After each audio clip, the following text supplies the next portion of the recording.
एक त्रिशूळ माझ्या मागे लागलं होतं. मला येऊन ते धडकणार होतं. तेवढ्यात मी माझे डोळे बंद केले.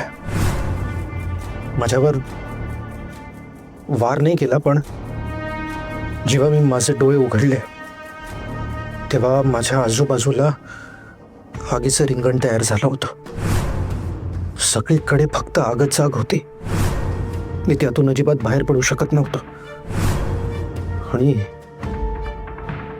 त्यातूनच मला आदिशक्ती दिसली. मात्र जे काही घडतंय ना, ते म्हणजे आपला प्लान उलथवला तो आदिशक्तीनेच.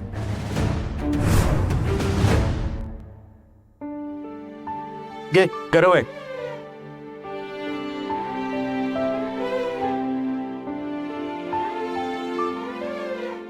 शक्ती, थँक्स. खरंच मनापासून थँक्स. तू जर वेळेत तिथे पोचली नसतीस तर काय झालं असतं माझं? हा असा इथे मस्त वडापाव खाताना दिसलोच नसतो. तू स्वतःचा जीव धोक्यात घालून मला आणि त्या 4 गरीब कामगारांना वाचवलंस माहितीये. त्यातल्या एका कामगाराची बायको हॉस्पिटलमध्ये ऍडमिट आहे. एकाची बायको गरोदर आहे. आणि ते आबा आहेत ना, नानाचे मित्र, त्यांच्या घरी तर एवढी गरिबीची परिस्थिती आहे ना शक्ती. या सगळ्या गरीब कामगारांच्या कुटुंबावर येणारं खूप मोठं संकट तुझ्यामुळे टळलं शकते. मला तर माझे पित्तरच आठवले होते माहितीये.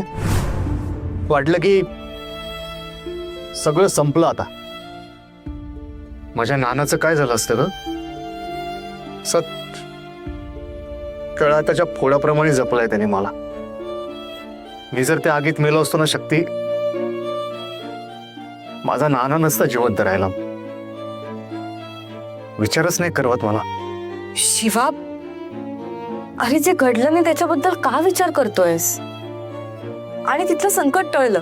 हे बघ, जे काही झालंय ना ते योगायोगाने झालंय.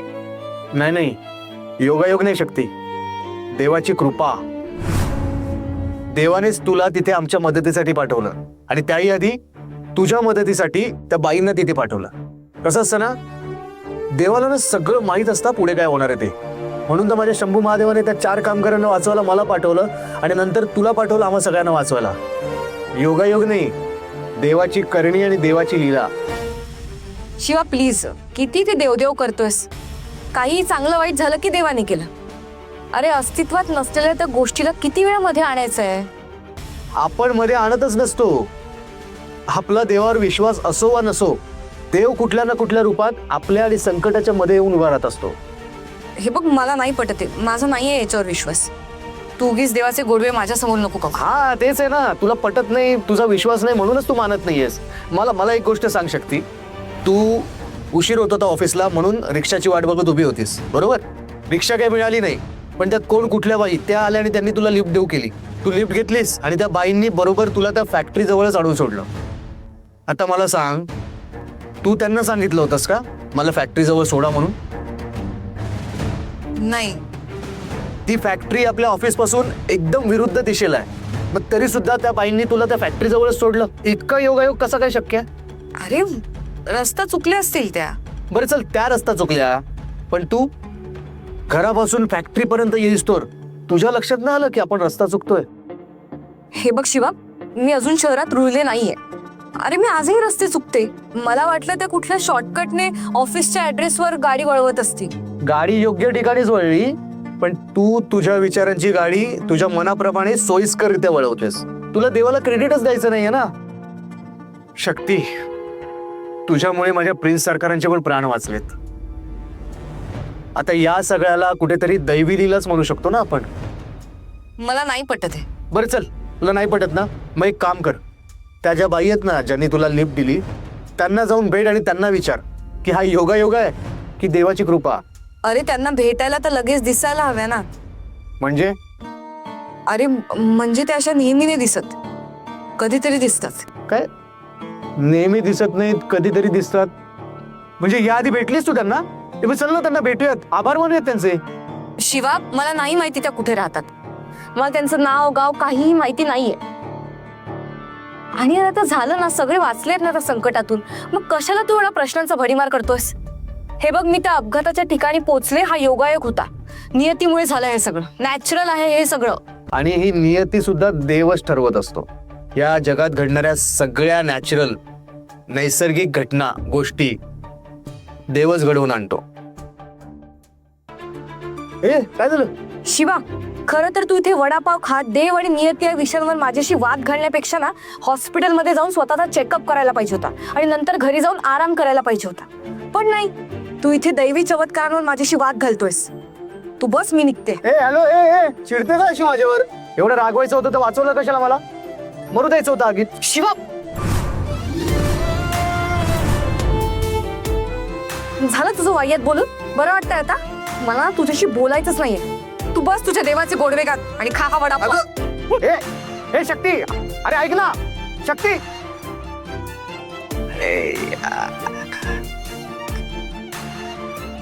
मारुतीराया, तू नको वाईट वाटून घेवा. हा, तिच्याकडून सॉरी बोलतो.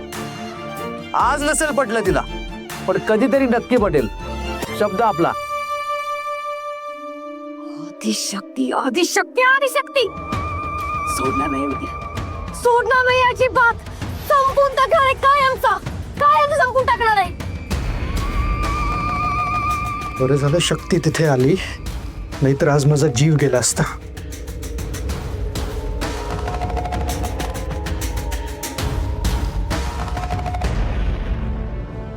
पण या सगळ्यातून एक लक्षात आले, ती शक्ती आपल्यासाठी खूप लकी ठरली.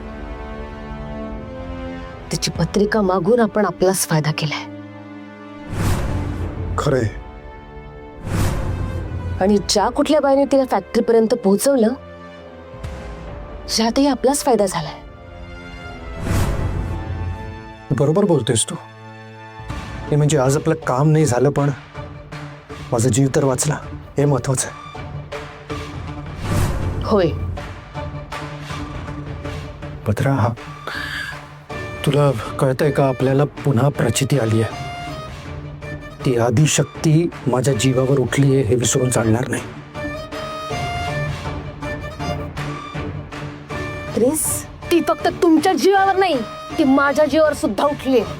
म्हणजे तिने जसं तुम्हाला त्रिशूळाने आगीने घाबरवले ना, तसंच तिने मला सुद्धा घाबरवले आगीने. काय? मी जेव्हा चहा पित होते तेव्हा माझ्या कपाला आग लागली. तुलाही? हो. अशी काय ही मुलगी ऐकूनच घेत नाही. बरं, मी तिला काय वाईट बोललो का? दैवी चमत्काराबद्दलच बोललो ना. स्वतःचा विश्वास नाही देवावर म्हणजे काय दुसऱ्याने पण ठेवू नये का? असं असतं का कुठे? शंभू महादेवा, तूच एक दिवस या मुलीच्या डोक्यात प्रकाश पाड. या जगात देव आहे हे तिला कळू दे.